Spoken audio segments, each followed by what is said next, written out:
आज सुबह आया निमंत्रण पत्र।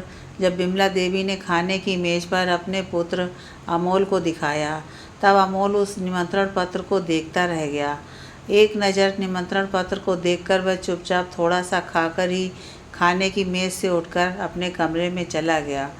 पुत्र को इस प्रकार शांत उठकर जाता देख बिमला देवी में भी हिम्मत नहीं थी कि वह उसे रोककर कुछ कह सकें। आखिर कहती भी क्या। जब से रश्मि के यहाँ से यह निमंत्रण पत्र आया था, तब से वह भी भावनाओं के सागर में डूब उतर रही थी। विमला देवी भी खाना खाया छोड़कर चुपचाप आकर अब अपने कमरे में कुर्सी पर आंख मूंदकर बैठ गई थी। उनका मस्तिष्क अंतर्द्वंद के ताप को सहन करने में विफल था। मन में घुमड़ रहे दुख के सागर ने अब आंखों के जरिए बहना शुरू कर दिया था। आज फिर रह रहकर रश्मि की वो दयनीय चीखें उनके कानों में गर्म लावे की तरह ददक रही थीं, जब उन्होंने भरी बिरादरी में उसका हाथ पकड़कर खींचते हुए कमरे में ला पटका था। कैसे भूलें वह उस मनहूस दिन को, जब उन्होंने अपनी सुख की चादर में खुद ही सुराख कर लिए थे। मनहूस, हाँ मनहूस ही तो था वह दिन, जब उन्होंने जतन से ब्याह कर लाई गई अपनी बहू रश्मि को अपनी और अपने एकमात्र पुत्र अमोल की ज़िंदगी से निकाल फेंका था। आखिर करती भी क्या वह। अपने ब्याह के चंद वर्षों बाद ही अपने पति की मृत्यु से सालों से वैधव्य झेल रही विमला देवी को जब ये आभास होने लगा कि उनके इकलौते पुत्र की वधू रश्मि उन्हें खानदान का वारिस देने में असफल साबित हो रही थी, तो उन पर चारा ही क्या था। सोचते सोचते एक बार फिर विमला देवी की आंखें भर आई थीं। मति भ्रम हो गया था उन्हें, या मति ही मारी गई थी उनकी, जो लोगों की बातों में आकर उन्होंने अपने हाथ खुद जला लिए थे। उन्हें आज याद आ रहा था कि वह और अमोल कितने खुश थे। रश्मि के ब्याह कर उनके घर में आने के बाद के बड़ी कठिनाइयों में पाला था उन्होंने अमोल को। माता पिता दोनों का फर्ज निभाते निभाते उनके मन में एक लालच सा उठाया था अपने भविष्य को लेकर, और इसलिए आज तमाम रिश्ते नकारने के बाद अपनी बहन द्वारा सुझाए रश्मि के रिश्ते को बात चलते ही सर्वगुण संपन्न और दूध सी उजली रश्मि को उन्होंने अमोल का जीवन साथी चुनने में तनिक भी देरी नहीं की थी। सुंदर सुशील रश्मि का साथ पाकर वह और अमोल अपने संघर्ष के दिन भूल गए थे। पति के गुजर जाने के बाद विमला देवी ने अपने मायके में रहकर अमोल की परवरिश की थी। जीवन भर भाभियों के ताने और संघर्ष के दिनों ने विमला देवी को शुष्क पाषाण हृदय महिला में परिवर्तित कर दिया था। अमोल ने माँ की तपस्या को फलीभूत कर शिक्षा प्राप्त कर जब बैंक की परीक्षा में सफलता पाई, तब अपनी माँ विमला देवी की आंखों में उसने पहली बार आंसू देखे थे। शीघ्र ही अमोल ने अपने और माँ के रहने का इंतजाम नाना के घर से अलग कर लिया था। सरल और मेहनती अमोल के लिए उसकी मौसी ने जब रश्मि के रिश्ते का प्रस्ताव दिया, तब रश्मि को देखकर विमला देवी और अमोल ने तुरंत हामी भर दी थी। रश्मि ने शीघ्र ही उस शांत नीरस घर को अपनी कार्य कुशलता और अपनी खनखनाती आवाज़ से सरस कर दिया था। रसोई से लेकर घर की साफ सफाई तक रश्मि ने एकाधिकार जमा लिया था। कभी पूरे दिन काम में कोल्हू के बैल की तरह जुटी विमला देवी अब अपने आप पानी लेने को भी तरस जाती। हरदम दौड़ दौड़ के रश्मि उनके सारे काम किया करती।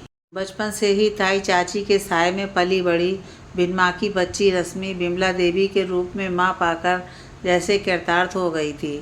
उसकी मासूमियत और प्यार देखकर विमला देवी ने भी जैसे उस पर मातृत्व न्यौछावर कर दिया था। हरदम हंसती और मृदुभाषी पत्नी का साथ पाकर अमोल भी स्वयं को सातवें आसमान पर सुख के बादल में गोते लगाता महसूस करता। उसकी दिन भर की थकान शाम को घर आते ही गुलाब से खिलते रश्मि के गालों और उसे देखते ही लरसती उसकी आंखों को देखते ही मिट जाती थी। जीवन के प्यारे सतरंगी रंग जब अमोल रश्मि के जीवन में आ जा रहे थे, तो फिर दुख का रंग क्यों ना आता। विवाह को 3 वर्ष हो चले थे और विमला देवी को घर में अब एक नन्हे मुन्ने की कलरव की अधीरता से प्रतीक्षा होने लगी थी। जैसे जैसे समय बीत रहा था, उनकी व्याकुलता बढ़ती जा रही थी। अमोल के साथ ब्याहे और जोड़ों के तो बच्चे अब 1 वर्ष के भी हो चले थे, और यहाँ पर अभी मातृत्व का अंकुर भी नहीं फूटा था। धीरे धीरे विमला देवी ने अपनी इस आकांक्षा को क्लेश के रूप में जाहिर करना शुरू कर दिया था। उनके जोर डालने पर जब रश्मि ने अपनी चिकित्सीय जांच कराई तो उसमें स्पष्ट था कि रश्मि पूर्णतः स्वस्थ है। इंतजार करते करते और 2 वर्ष बीत गए। इस बीच रश्मि और अमोल लगातार चिकित्सक के संपर्क में थे। कमी न होते हुए भी बिमला देवी रश्मि का निरंतर इलाज कराए जा रही थीं। जब एक बार जांच कराकर घर आई रश्मि ने दबे स्वर में कहा, मम्मी, डॉक्टर मैडम कह रही थीं कि इस बार तुम्हारे पति की भी जांच करेंगे, उनमें कहीं कोई कमी। अभी रश्मि अपनी बात पूरी कर भी नहीं पाई थी कि उसकी आंखों के सामने अनगिनत तारे टिमटिमा गए थे। बात पूरी करने से पहले ही बिमला देवी का झन्नाटेदार थप्पड़ रश्मि के गाल पर पड़ चुका था। तेरी हिम्मत कैसे हुई ये सब बात कहने की? इतने स्वस्थ मेरे बेटे में क्या संतान उत्पन्न करने की क्षमता नहीं है? अरे डॉक्टर ने कही तो कही, पर तू घर पर आकर यह क्यों बखान कर रही है? न जाने कितनी कमी अपने शरीर में पाले हुए है, न जाने कौन सी अभागी कोख लेकर पैदा हुई है और अपने बांझ रहने का दोष मेरे बेटे पर मढ़ना चाहती है। करम जली, ये कहने से पहले तेरी जीभ क्यों ना जल गई? बिमला देवी चीखते हुए कांप रही थीं कि वहीं थप्पड़ के प्रहार से जमीन पर गिरी रश्मि की आंखें सजल हो गई थीं। तन से आहत रश्मि का मन भी उस समय टूट गया जब उसने पास खड़े अमोल को देखा, जो उसे वितृष्णा से की दृष्टि से देख रहा था। पिछले 5 साल से लगातार अपना इलाज करा रही रश्मि के आज एक जरा सी ये बात कहने पर कि डॉक्टर ने अमोल के चेकअप करने को कहा है, घर में तूफान सा आ गया था। बिमला देवी के आक्रोश से अब उनके रिश्तेदार भी परिचित हो गए थे और वे भी उनके साथ अब रश्मि पर बांझ होने का दोषारोपण करने लगे थे। पूर्ण रूप से शारीरिक स्वस्थ और सारी चिकित्सीय जांचों में खरी उतरी रश्मि को अब नितप्राय अभागन और बांझ रूपी कड़वे विशेषणों से आभूषित होना पड़ता। अब बिमला देवी को रश्मि की छोटी छोटी बातें कमियों से भरी लगने लगी थीं। वह अक्सर रश्मि को अकारण डांट दिया करती। उसकी सारी अच्छाइयाँ, सारी विशेषताएं अब उन्हें उसके दुर्गुण में बदलती प्रतीत हो रही थीं। हर शाम रश्मि के अंक में गुजारने वाला अमोल अब उसके चेहरे से भी नजरें चुराता था। घर में शांति धीरे धीरे दूर होती जा रही थी और मधुरता के स्वर की जगह वहाँ पर कर्कश स्वर गूंजने लगे थे। सब लोगों ने अब बिमला देवी के कान भरने शुरू कर दिए थे कि अगर समय रहते तुमने अमोल का दूसरा विवाह नहीं किया तो तुम अपनी अगली पीढ़ी को आगे बढ़ाने से वंचित रह जाओगी। तुम्हारी इस बहू की कोख तो मनहूस है, इसे इस जन्म में बच्चा मिलने से रहा। लोगों की बातें सुनते सुनते बिमला देवी अपनी स्वयं की सोचने समझने की शक्ति खो बैठी थीं। अपने दिख रहे काले भविष्य ने उन्हें बेहद डरा दिया था। रश्मि लाख चाहती थी कि वह अपनी सास को प्रसन्न रखे। वह उन्हें परेशान देखकर कभी उनका सर दबाती, कभी उनकी मनपसंद भोजन पकाती, पर बिमला देवी थीं कि अब उसे अमोल के जीवन से निकालने को तत्पर थीं। और फिर वह मनहूस दिन भी आ गया जब बिमला देवी ने स्वयं अपने हाथों से अपनी खुशियां राख कर ली थीं। वह दिन आ गया था जब बिमला देवी की खुशियों ने उनसे किनारा कर लिया था। छोटी बहन के पौत्र हुआ था और आज उसका नामकरण संस्कार था। बहन के यहाँ से आया हुआ निमंत्रण पत्र बिमला देवी के जलते मन पर मिर्च का लेप लगा रहा था। कोई और होता तो वह हरगिज भी ना जाती, पर यहाँ सवाल छोटी बहन का था। बहन के यहाँ उसके मांगलिक कार्य में सम्मिलित न होकर बिमला देवी अप्रत्यक्ष रूप से अपनी जगहसाई नहीं कराना चाहती थी कि देखो, अपने घर चिराग न जला तो कहीं और की रोशनी भी आंखों को ना भा रही। दिल पर पत्थर रखकर बेहद दुखी मन से वह सपरिवार कार्यक्रम में सम्मिलित होने चली गई थीं। अभी वह कार्यक्रम में पहुंची ही थीं कि उनके दुख को बढ़ाने का कारण खुद चलकर उनके सामने आने लगे थे। उनके साथ रश्मि को आया देखकर सबकी भ्रकुटी तन चुकी थी। स्वयं रश्मि भी सभी के चेहरे पर उपजा रोष आसानी से पढ़ पा रही थी। रश्मि अच्छे से जानती थी कि उसकी सास के मायके में उसका स्वागत इसी तरह से करा जाएगा, लेकिन वह जी खड़ा करके यहाँ पर आई थी। वह अब इन परिस्थितियों से दूर नहीं भागना चाहती थी। जब कोई अपराध उसने करा ही नहीं था और ना ही वह स्वयं को किसी दोष का पात्र समझती थी, तो ऐसे में सामाजिक अवहेलना अब उसके लिए असहनीय हो चली थी। विवश मन लिए वह चेहरे पर भरकस मुस्कान लाने का प्रयत्न कर रही थी, पर यहाँ भी उसे इस बात में असफलता मिली थी। जब अमोल के ननिहाल के परिजनों से उसने अपने लिए ये शब्द सुने, देखो तो बेशर्म को कैसे हंस रही है, खुद की कोख सूनी है और निर्लज्ज बालक के सगुन साथ में काम में आई है। यह सुनकर एक दूसरा व्यक्ति बोल पड़ा, अरे यहाँ पर इसे आने किसने दिया है? ऐसे शुभ कार्यों से तो ऐसी औरतों को कोसों दूर रखना चाहिए। इस पर एक व्यक्ति ने फुसफुसाते हुए कहा, अरे धीरे बोलो, कहीं बहन जी बिमला जी ने सुन लिया तो खामखा परेशान हो जाएंगी। बेचारी ने पहले ही कम दुख देखे हैं, जो ये अधम उनका दुख बढ़ाने उनके जीवन में आ गई।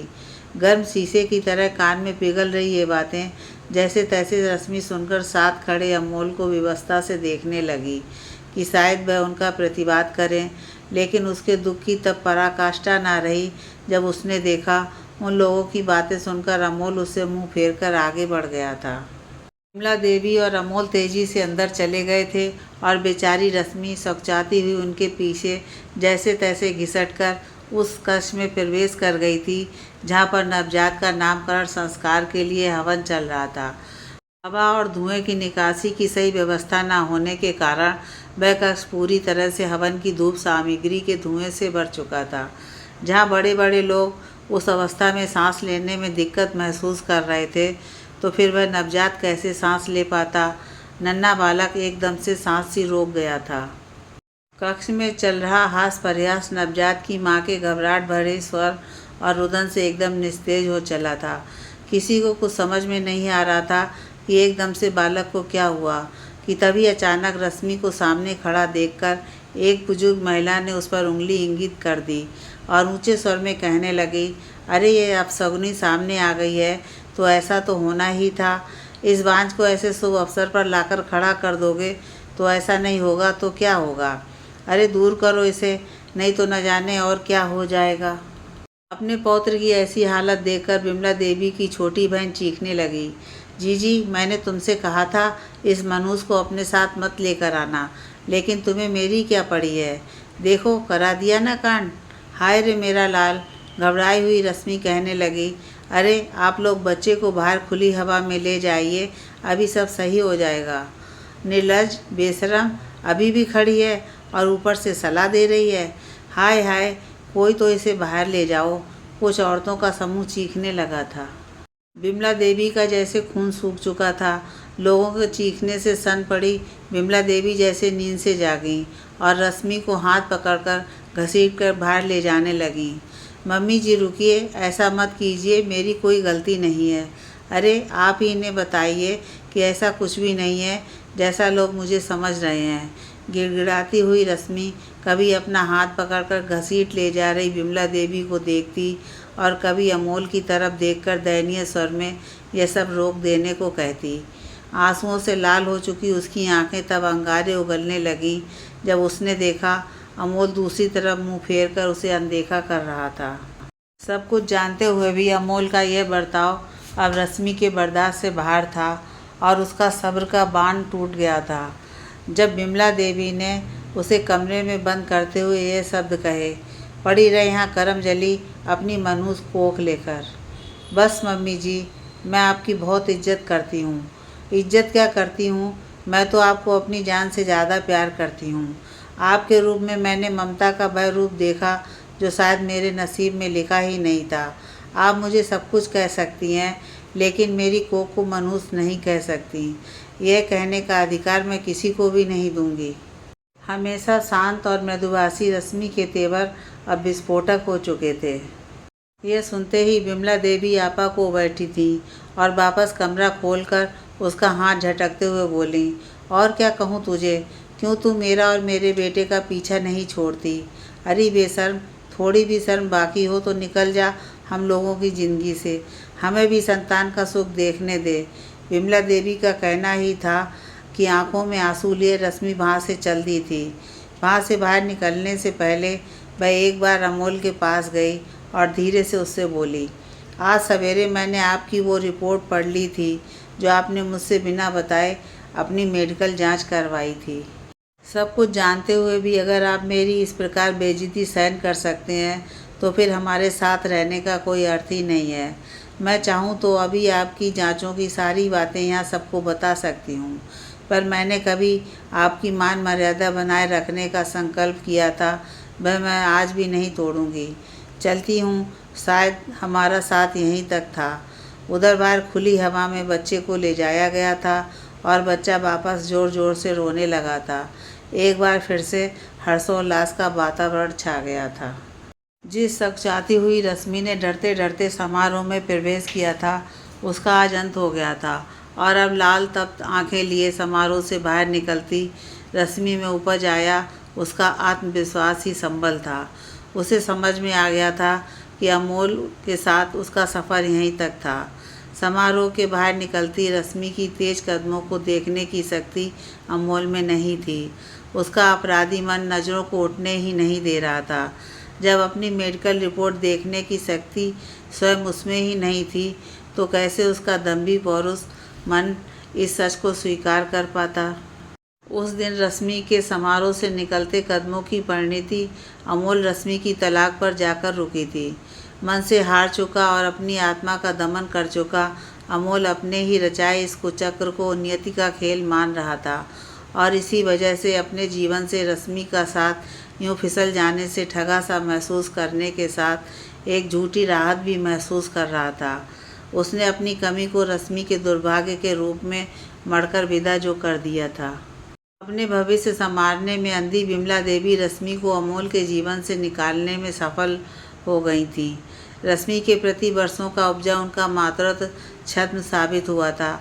अचानक रश्मि के यूँ चले जाने से जहाँ उनका घर सूना हो गया था, वहीं उनका मन का कोई कोना भी सुख से रीता हो गया था, जिसकी आती आहट को उनका दम्भी मन नकारने का असफल प्रयास कर रहा था। अपने मायके वालों के बार बार दिलासा दिए जाने पर भी कि अच्छा हुआ ये भागीन तुम्हारे जीवन से चली गई, अब तो तुम्हारे और अमोल के दिन फिर जाएंगे, उनका मन चैन का अनुभव नहीं कर रहा था। सालों से रश्मि के ऊपर आश्रित चल रही थी वह। उसकी अनुपस्थिति में स्वयं को बहुत असहाय महसूस करने लगी थी, लेकिन अपने वंश को आगे बढ़ाने की लालसा रश्मि को अपने जीवन से निकाले गए उनके निर्णय को संतुष्टता प्रदान कर रही थी। दोष रश्मि में सिद्ध हुआ था, इसलिए अमोल के पुनर्विवाह में कोई रुकावट आनी ही नहीं थी। शीघ्र ही एक बार फिर विमला देवी के मायके वालों ने अमोल का विवाह एक गरीब परिवार की लड़की अनु से करवा दिया था। अमोल चल पड़ा था अपने नए जीवन के सफ़र पर और पीछे छोड़ गया था सरल हृदय रश्मि को नितांत अकेला। अमोल के पुनर्विवाह की खबर पाते ही दुखी रश्मि ने कई दिनों तक अपने को घर में बंद रखा था। माँ तो थी नहीं, पिता स्वयं अपने भाई के घर आश्रय पाते थे। ऐसे में परित्यक्ता रश्मि ताई चाची को कैसे भाती। एक माह के भीतर ही उसकी 2 वक्त की 2 रोटी भी सबको भारी लगने लगी थी। शीघ्र ही रश्मि को फरमान सुना दिया गया था कि उसे अपने जीविकोपार्जन के लिए कोई ना कोई काम करना ही पड़ेगा। अपने पिता की आंखों में व्यवस्था पड़कर रश्मि ने खुद को संभाल कर अपने लिए अदत्त नौकरी की तलाश करने की सोच ली थी। कोई विशेष शिक्षा या उपलब्धि हासिल न होने के कारण रश्मि को कहीं भी उसकी योग्य कार्य नहीं मिल पा रहा था। कहीं उसकी शिक्षा आड़े आ जाती तो कहीं उसका तलाकशुदा होना। उसने अपनी योग्यता के अनुसार विद्यालय के जूनियर वर्ग को पढ़ाने के विषय में सोचा, पर उसके तलाक का कारण जानकर कोई भी स्कूल सहजता से उसको अपने यहाँ रखने के लिए तैयार नहीं था। उनके अनुसार रश्मि का रिकॉर्ड, उसकी इनफर्टिलिटी बच्चों के परिजनों की आंखों में खिड़केगी और स्कूल की रेपुटेशन खराब होगी। बहुत मुश्किल से और बहुत प्रार्थना करने पर उसे एक स्कूल में जूनियर वर्ग को पढ़ाने की अस्थायी अनुमति मिल गई थी। अब रश्मि का स्वभाव बदल चुका था। हरदम चहचहाती और खुश रहती अपनी बेटी को अब गुमसुम देखकर रश्मि के पिता व्यथित थे। अकारण ही ठुकराई गई अपनी पुत्री की दशा देखकर वह अक्सर अकेले में आंसू बहाते। अपनी कार्यकुशलता और सरल मृदु स्वभाव से शीघ्र ही रश्मि ने उस विद्यालय में स्वयं के लिए स्थान बना लिया था। उसकी मीठी बोली से बच्चे बरबस उसकी ओर आकर्षित होते और उससे सीखने के लिए लालायित रहते। स्वयं उसके भी अपमान से जलते मन पर बच्चों की हंसी मर्रम का काम करती। प्रेम को तरस गया उसका शुष्क होता हृदय। बच्चों की प्रेम की बहार से फिर से सिक्त होने लगा था। समय बीतने लगा। जहाँ रश्मि तार तार हो चुकी अपनी ज़िंदगी को एक बार फिर से समेटने में कामयाब हो रही थी, वहीं बिमला देवी की स्वयं की उपजी परेशानियां विकराल रूप ले चुकी थीं। नई ब्याह कर लाई अमोल की पत्नी एक कामचोर प्रवृत्ति की महिला थी। बेहद दरिद्रता में पली बड़ी वह अचानक से सारी सुख सुविधाएं देखकर बौरा गई थी। कभी रश्मि के राज में सारे सुख उठा रही बिमला देवी अब पुनः कोलू का बैल बन चुकी थी। अनु एक तनक मिजाज महिला भी थी। घर का कोई भी काम न करना और बदले बात बात पर गुस्सा दिखाना उसकी सहज प्रवृत्ति थी। पूर्ण रूप से स्वस्थ रश्मि के साथ ही जब उन्हें अपने घर का वारिस नहीं मिल पाया था तो फिर अनु के साथ साथ नया क्या हो जाता। साल भर होने को आया था, रिश्तेदारों में बातें बनने लगी थीं। अरे अब तो जल्दी मुंह मीठा कराओ, अब किस बात की देरी हो रही है। जब एक दिन सुबह अनु के व्यवहार से परिचित बिमला देवी ने संकोच के साथ अनु से अपनी चिकित्सीय जांच कराने को कहा तो अनु ने दहाड़कर इसका प्रतिवाद किया था। जांचों की ज़रूरत मुझे नहीं है, आपके बेटे के लिए है। मुझे रश्मि मत समझना और ना ही मेरा मुंह खुलवाना। सुबह सुबह ऐसी बात करके मूड ख़राब कर दिया मेरा। जल्दी से एक कॉफ़ी भिजवाइए मेरे कमरे में। थोड़ी देर में आंखों में आंसू भरे बिमला देवी कॉफ़ी बना रही थीं और उसको सिर झुकाए अमोल अनु के कमरे में रख आया था। साल भर पीछे ही माँ बेटे ने अपनी दुर्गति स्वयं कर ली थी। उधर रश्मि में धीरे धीरे आत्मविश्वास का संचार हो रहा था। उसकी कार्य कुशलता से प्रभावित होकर स्कूल ने उसकी नौकरी स्थायी कर दी गई। स्कूल के अतिरिक्त उसने घर पर भी छोटे बच्चों को ट्यूशन पढ़ाना शुरू कर दिया था। शुरुआत में उस पर लगे बांझ रूपी आभूषण के चलते छोटे बच्चों के परिजन अपने बच्चों को रश्मि के पास भेजने में हिचकते थे, पर रश्मि की मीठी बोली और छोटे बच्चों को बहुत प्यार से समझाने की प्रवृत्ति के चलते धीरे धीरे परिजनों का डर जाता रहा और वह बच्चों को उनके पास भेजने लगे। कमाई का जरिया बन गया था तो ताई चाची के कड़वे बोल मीठे वचनों में बदल गए थे। जिस रश्मि को बोझ समझकर सब आए दिन दुत्कारने लगे थे, अब घर में लक्ष्मी आते देख सिर आँखों पर लेने लगे। रश्मि बहुत दिनों से देख रही थी कि उसके पास ट्यूशन पढ़ने आने वाले बच्चों में से एक 4 वर्षीय बालक उसे टुकुर टुकुर देखता था। कभी वह बालक रश्मि के पास आकर बैठता और कभी उसे बार बार छूकर देखता। और एक दिन जब रश्मि ने उसे प्यार से गले लगाया तो वह फूट फूट कर रोने लगा। उस बच्चे की दादी उसे वहाँ पर ट्यूशन पढ़ने छोड़ने आती थी।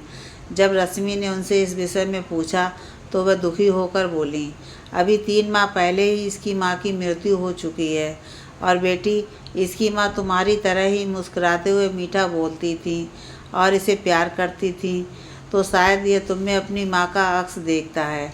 अभागा है बेचारा, कहकर वह वृद्ध महिला रोने लगी थी। नहीं नहीं आंटी जी, दुखी मत होइए। आप इस बच्चे के लिए इस तरह की बात मत कीजिए, ये तो बहुत प्यारा है। देख लेना, इसे बहुत जल्दी मम्मी का प्यार मिलेगा। रश्मि प्यार से उनके कंधे पर हाथ रखकर उन्हें सांत्वना देने लगी। बहुत दिनों से बच्चे को रश्मि के पास ला रही वृद्ध महिला रश्मि के स्वभाव से परिचित हो गई थी और उसके विषय में भी आस पड़ोस से जान चुकी थी कि वह अचकचाकर बोल उठी, तो क्या तुम मेरे गुड्डू की मम्मी बनोगी? तुम तो ममता की मूर्ति लगती हो। मेरे गुड्डू को अपना आंचल क्यों नहीं दे देती? ये आप किस तरह की बातें कर रही हैं आंटी जी? रश्मि के स्वर में हल्की नाराज़गी उभर आई थी। तभी पीछे से आ रहे उसके पिताजी बोल पड़े, सही तो कह रही हैं, ममता की साक्षात मूर्ति हो तुम। फिर वह उन वृद्ध महिला की तरफ मुखातिब होकर बोले, बहन जी, हमें लगता है इस बात को आगे बढ़ाया जा सकता है और इस प्रस्ताव पर विचार किया जा सकता है। मैं आपसे जल्द ही मिलता हूँ। संतोष को लिए वह वृद्ध महिला गुड्डू को लेकर चली गई थी। घर में रश्मि एक दुधारू गाय बन चुकी थी। ऐसे में रश्मि के पिता द्वारा उसके पुनर्विवाह की बात उठाते ही ताई चाची ने पुरजोर विरोध करना शुरू कर दिया। आपको तो पता है भाई साहब, किन हालात में अनमोल ने रश्मि को छोड़ा है। ऐसे में आप इसके पुनर्विवाह के बारे में कैसे सोच सकते हैं? अभी तक भाइयों के दबाव में रह रहे रश्मि के पिता अब अपनी पुत्री पर लग रहे आरोपों से व्यथित हो फट पड़े थे। मुझे सब पता है और यह भी पता है मुझे क्या करना है और मुझे कोई नहीं रोक सकता। वृद्ध महिला का पुत्र और गुड्डू का पिता नीरज एक साधारण पर सरल व्यवसायी था। उसका सरल स्वभाव जान के रश्मि के पिता प्रभावित हो गए और उन्होंने व वृद्ध महिला ने नीरज के सम्मुख रश्मि के विवाह का प्रस्ताव रख दिया। जब गुड्डू की दादी ने उसके पिता नीरज को अपनी बढ़ती उम्र का हवाला देकर उसके पालन पोषण में असमर्थता जताई, तब सरल व्यक्तित्व के स्वामी नीरज ने गुड्डू और माँ के लिए रश्मि के साथ अपने रिश्ते को स्वीकृति दे दी थी। उधर पिता के लाख समझाने पर भी अमोल के प्रेम के रंग में रंगी रश्मि इस रिश्ते के लिए हरगिज भी तैयार नहीं हुई थी, और ये जानते हुए भी कि अमोल ने अपना नया संसार बसा लिया है, वह किसी भी कीमत पर अपने जीवन में प्यार का रंग बदलने को तैयार नहीं थी। गुड्डू हमेशा की भांति पढ़ने आता रहा। अपनी तरफ देखती उसकी प्यारी निगाहों से अब रश्मि बचना चाहती। ना जाने क्यों गुड्डू का एकटक उसे यूं देखना उसे असहज कर जाता। बच्चों को पढ़ाते हुए वह जब भी गुड्डू की तरफ देखती, गुड्डू मुस्कुराते हुए उसे ही देख रहा होता। गुड्डू का हंसता मुस्कुराता चेहरा उसका मन द्रवित कर जाता। एक बार कई दिनों तक गुड्डू ट्यूशन पढ़ने नहीं आया। जब एक सप्ताह होने को आया और गुड्डू पढ़ने नहीं आया तो रश्मि को बेचैनी होने लगी और वह गुड्डू से मिलने उसके घर चल दी। वहाँ जाकर पता चला गुड्डू को बहुत तेज़ बुखार आया हुआ था। उसे वहाँ आया देखकर गुड्डू की दादी बहुत प्रसन्न हुई। वह रश्मि को गुड्डू के कमरे में ले गईं। बिस्तर पर आंखें मूंदे लेटा गुड्डू बेहद कमज़ोर महसूस हो रहा था। उसे देखते ही रश्मि का मन भारी हो गया था। जब रश्मि ने गुड्डू को आवाज़ देकर पुकारा तो गुड्डू ने तुरंत आंखें खोल दी थीं और उसे माँ कहकर पुकारने लगा था। अपने लिए माँ संबोधन सुनकर रश्मि भाव विभोर होकर रोने लगी और उसने गुड्डू को सीने से लगा लिया था। यह देख पास खड़े नीरज और गुड्डू की दादी की आंखें भी भर आई थीं। और वह दिन भी आ गया जब गुड्डू की उंगली पकड़कर रश्मि नीरज संग ब्याह कर नया संसार बसाने चल पड़ी थी। जहाँ रश्मि के पिता भीगी आंखों से समस्त संचित आशीर्वाद दे रहे थे, वहीं रश्मि की ताई चाची उसकी विदाई के समय भी कटाक्ष कर रही थीं।